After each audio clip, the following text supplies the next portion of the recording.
Hey, thanks for joining me. Today, this book, there might be exactly 1 to 2 people on the planet who might recognize this thing. This is an ancient independent comic book from a publisher that most people probably don't even know about, and I wouldn't be surprised. But I have kind of a microscopic connection to it, which is why I picked it up, and I've had it for decades. And, in the spirit of sharing things that are different, I thought that I'd pull this thing out and look at it.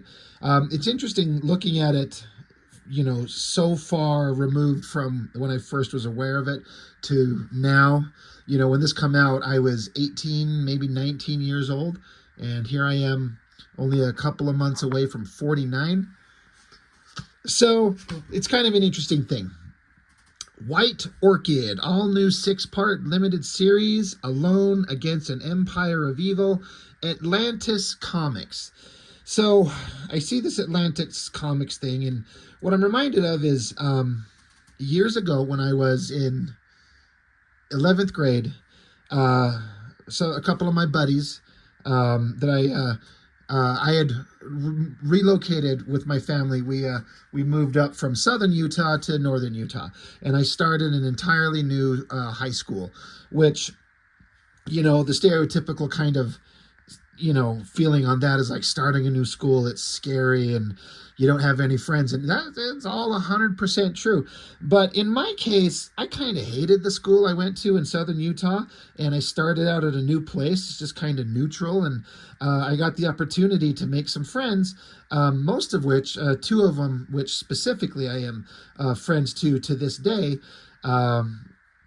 Couple of buddies that I met in high school, and somehow one of us, it was probably one of the other guys, found out that there was this comic company called Newcomers Publishing that was a local guy, like local meaning someone in Utah, someone in northern Utah, was putting together black and white comics of independent creators, and he had started small and had published several things, and it looks like most of the books that they were putting out were from local artists. And so me and my buddies were like, oh my gosh, we need to submit our comics to this guy, because this is, when it's back in 94, 95, it's right in the midst of the boom of comics. And we're young, aspiring comic artists, specifically me and my 2 buddies, Brian and Richard. We took it seriously, and we wanted to tell stories through comics. And here's this independent publisher guy right here within, maybe an hour's travel of where we lived.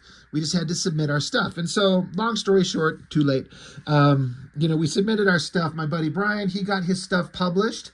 I did get an 8-page story approved to be printed in this like anthology book, of which I've only ever seen 1 copy, and I happen to have it because my older brother, he kind of, when I told him that it was coming out, he went to his local comic shop and got him to put it on hold somehow, and he got 1 copy. And once I found out that I was never going to get a copy of it myself, I begged him to I didn't have to beg him, he let me have it. I was like, dude, can I please have this? It's the only thing I'll ever have. So I've got it, and I have shared it on my channel something like 2 years ago. But anyway, there was this Newcomers Publishing, and they, printed up a lot of stories from a lot of independent people. And as you would expect, most of them were kind of terrible. The enthusiastic, youthful energy and fun is always there, and most comic creators that I know tend to enjoy that part of it outside of kind of assessing it from a professional quality standpoint. It's like, yeah, none of us artists, most of us, none of us at the time would have been hired by anybody, but just making the thing, producing it, creating it, submitting it, and getting it out there is a big achievement, even if your skills aren't that good. And we all got to start somewhere. Anyway, blah, blah, blah. In Newcomers Publishing, I have to say, for young guys like me and some of my friends and one of my other buddies, Jason, who told me that he was actually published through them too once a long time ago. It was like this amazing magical thing to like have the opportunity to have your comics published. Well, I don't know the internal kind of politics or situations of the business, but eventually Newcomers, I don't know if it went under, if he had some troubles, whatever it was, he reshaped and reformed and made Atlantis Comics, this thing. And it was going to be the new venture going forward. You know, I feel like he was trying to, the guy who owned and ran the whole business. I feel like there was some talk of him having some troubles with something. And then he formed Atlantis Comics. All I know is that the guy in charge gained a reputation for being kind of shady in various reasons, blah, blah, blah.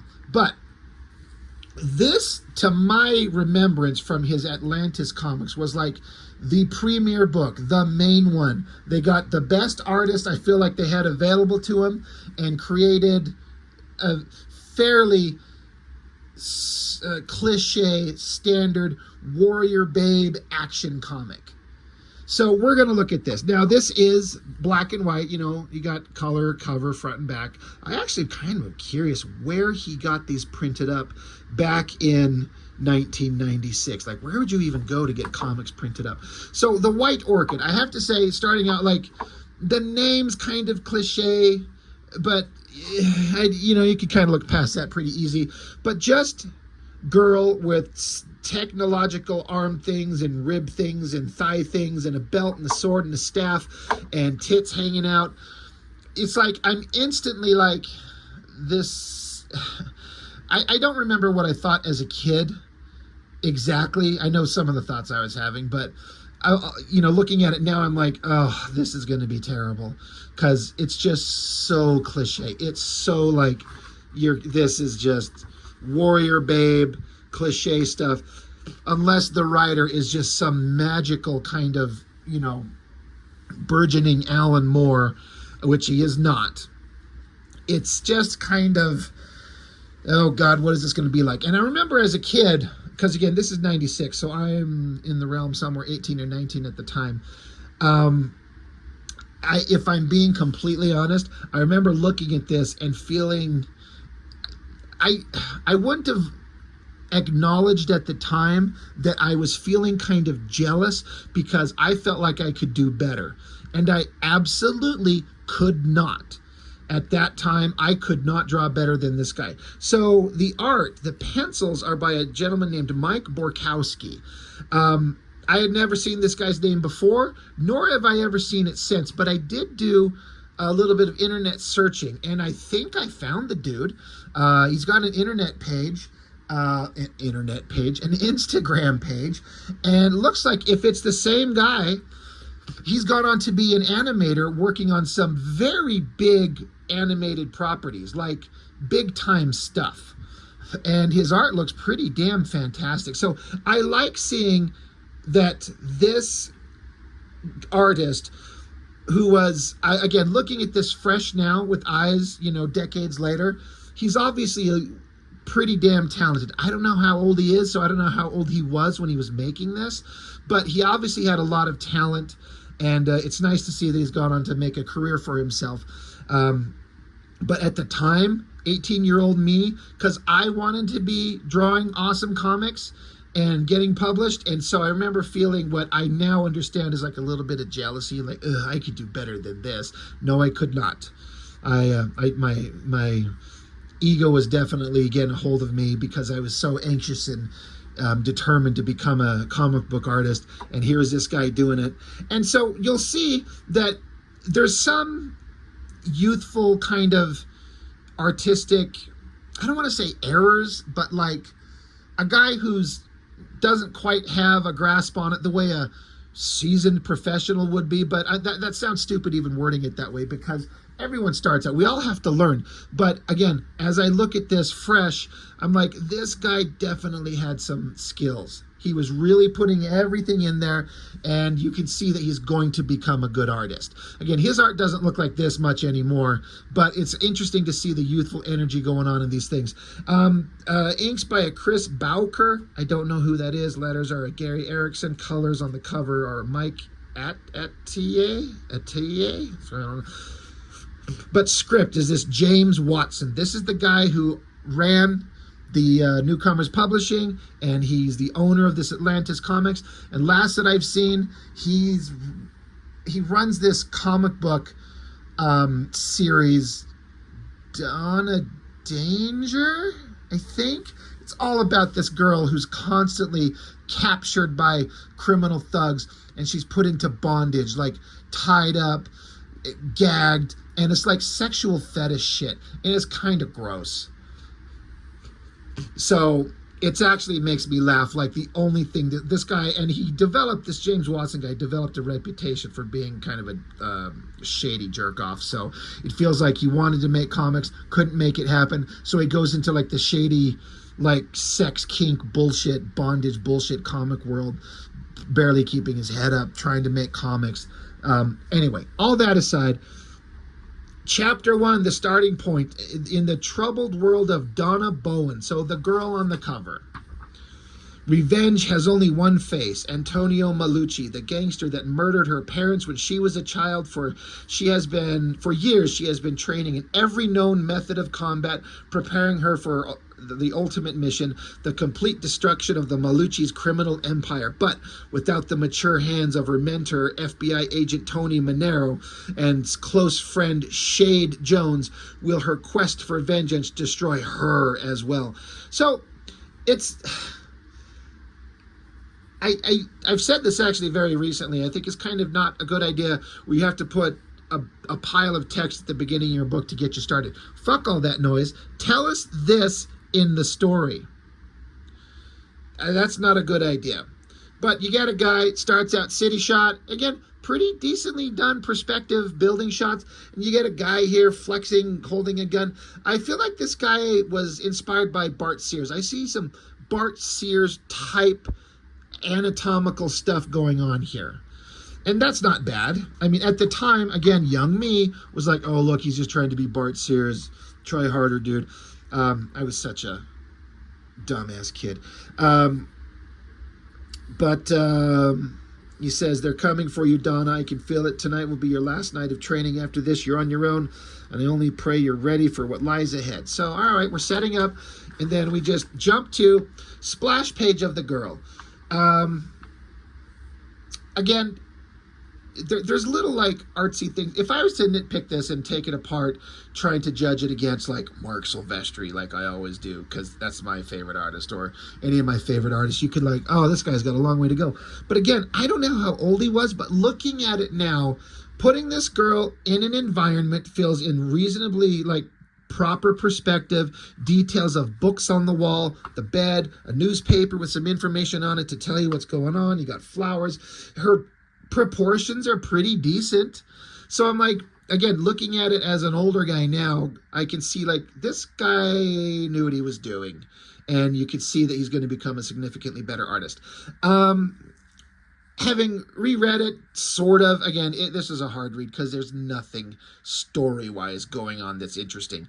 It is every cliche, nonsensical thing you could ever imagine.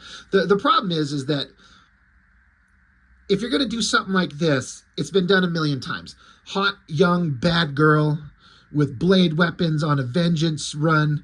So you have to give it a spin that's different from everybody else. And based on issue 1, there is exactly 0 unique spin. It's just everything that you would expect is here. So kudos for making a thing and making it very, at best, middle of the road bland in terms of story. The cliche text, is just everything you could kind of imagine. Like it says, the city is such a dirty place. It seems that nothing can keep it clean. Even the pounding rain can't wash away the filth of the crime that permeates its concrete walls. See? This is where my story begins. The St. Mary's School for Girls, a school for orphans, a school for the lonely and forgotten, a school for outcasts. But my story is different. I got my life back. I got my revenge. My name is Donna Bowen. This was the night that I began my private war against the man that murdered my parents. Okay, yeah, there's nothing there. I've heard that basic version of things in varying degrees everywhere else. And the other thing, at some point they will mention the one thing that I struggle with at every turn in any comic is they say directly that this girl is only 17 years old. So I'm like, okay, could you at least make her fucking legal age if you're going to have her walking around with her? Like, look at how big her fucking tits are. So we're making her a sexual object, right? Can we not make her underage? Like, please. Is it that hard to have her be 21? Why not? And then I have to say, I don't care how much of a badass martial artist she is. If she's like 5'3" and 110 pounds, she's not beating up anybody. She will get her ass thrown down and get her neck snapped the first time she goes out against a couple of, 6'3", 250-pound gangsters. So it's about making it kind of mildly believable. But again, this is a comic book, so you suspend all that. But can we not make her 17 years old, please? It's just, and if you're gonna have your character be an underage child, can we not sexualize her? And can we make it a little bit more lighthearted? It's weird. But, she's thinking back to herself. She's got to fight back against the criminal empire. And so one of her mentors, Shade Jones, with the glasses, and I guess she's blind. I don't know. Yeah, she says, I've been thinking about the future. I turn 18 tomorrow. So, at least it's only one day before, she's not technically illegal. But, she's tough. She's got an attitude. She wants to get revenge. Her mentor is trying to lead her on the right path. Oh, meanwhile, you got a guy sneaking around. He's got a nightstick, bashes the security guy unconscious, sneaks into a room to steal some files. Again, basic perspective and details. Got a little, pencil sharpener there, got a lamp, got some Post-it notes, got a filing cabinet, all in perspective. Again, as a kid, because this stuff didn't look like Jim Lee and Mark Silvestri and Adam Hughes, I dismissed the art wholesale as a kid. Looking at it now, I'm like, this guy knew what he was doing. And I kind of imagine at the time he was just a young guy. Because again, I don't know how old the guy was, but you can see the ability that he has. It's just, so I feel kind of stupid for being such a obstinate douchebag kid. But now we get like the training montage of the girl in this gymnasium punching up, punching bags, throwing around throwing stars and hitting the target's dead center, pulling out a sword and slicing open the weighted bag, and then she stands there. So now we get the full awesome head-to-toe shot of her. And that's not a bad shot. It's a little bit kind of, the proportions are a little bit off, but again, if that's the worst it is, like, she's still hot, but she's got kind of a small head and like a thick upper body and thick waist in proportion to her head. But again, that's like a small thing. The outfit, it's all pretty well drawn. It's got standard 90s bullshit details, but it's so cliche. Why is this girl wearing this outfit? What's with the metal ribs? Why are her titties showing? What are these cable things going around her boobs and her neck? Again, you could definitely make the argument, like, if you're just trying to nitpick, especially from the mid-90s, like costume design, you're going to die of old age before you get through them all, you know what I mean? But I like an outfit to have some kind of like logical sense in the world that exists in. And from what we can see so far, there's no logical sense for this girl to be wearing this outfit in any way, unless she was part robot. The armor has some kind of technological advantages. It doesn't seem to explain anything except that she wears ridiculous costume. But, she tears up the gym. The guy's kind of telling her, like, hey, you don't have to tear up my gym. Uh-oh, they kind of goofed up. The lettering goes off panel here. It sucks when that happens. And so she's like, oh, I remember the last time I was with my parents. So she's reminiscing. So we're probably going to get some kind of flashback. And again, I understand the need to like get story and backstory of all kinds, but all right, gangster. Her mom's probably a lawyer. You pissed off the gangster. He's getting hauled off. The parents have a baby. Oh, they're happy. They're in a car. Oh, they get bumped off the road. Man, drawing cars is hard.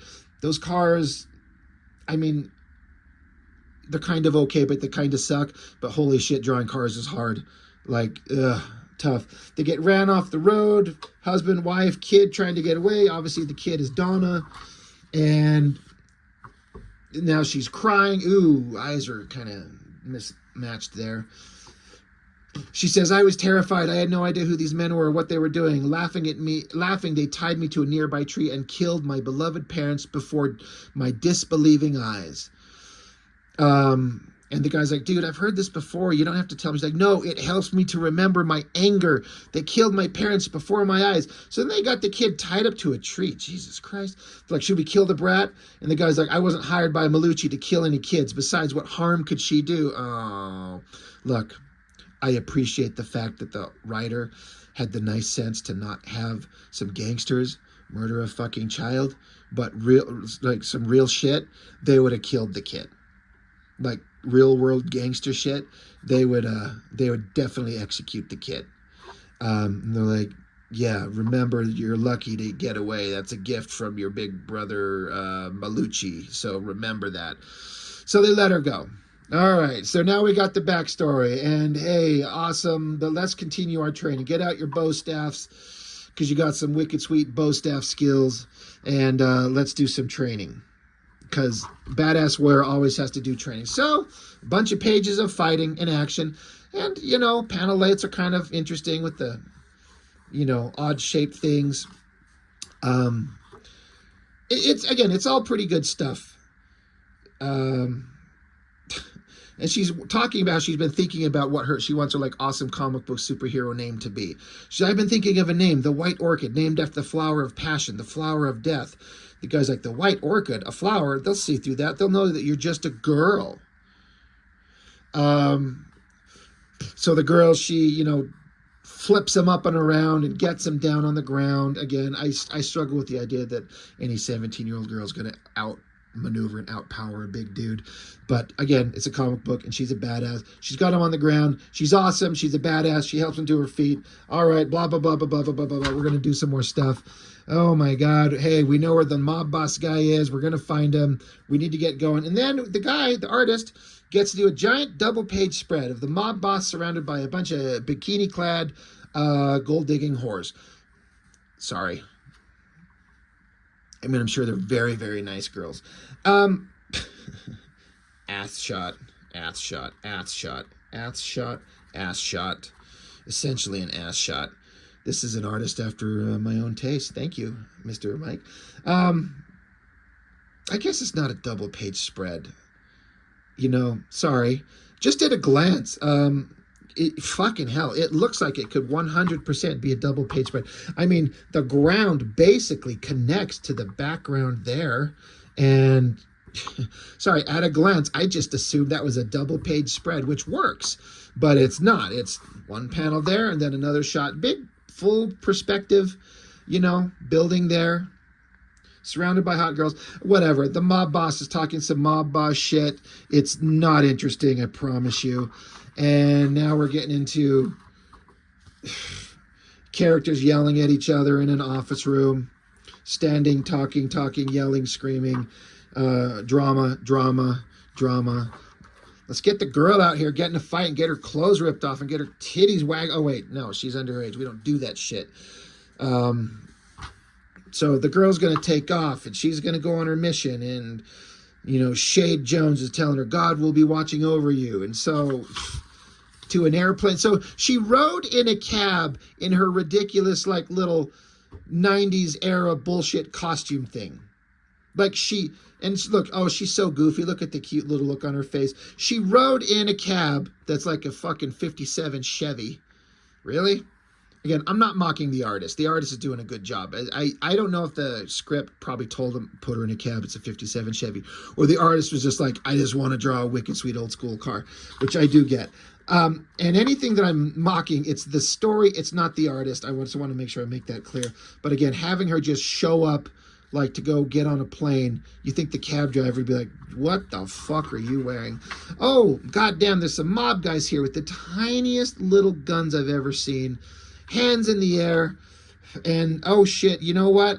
We've been training. Let's kick their asses. So off we go. Let the fighting commence. Kick, ninja stars to the throat.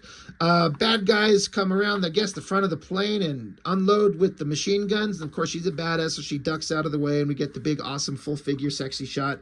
She pulls out a gun, and as a 17-year-old girl, I don't know, maybe it's the next day, maybe she's 18. Maybe for her 18th birthday, she gets to pull a gun and execute a man. That makes for a seriously mentally damaged human being, if we're talking real world shit. But anyway, oh, now I guess an attack helicopter is coming down.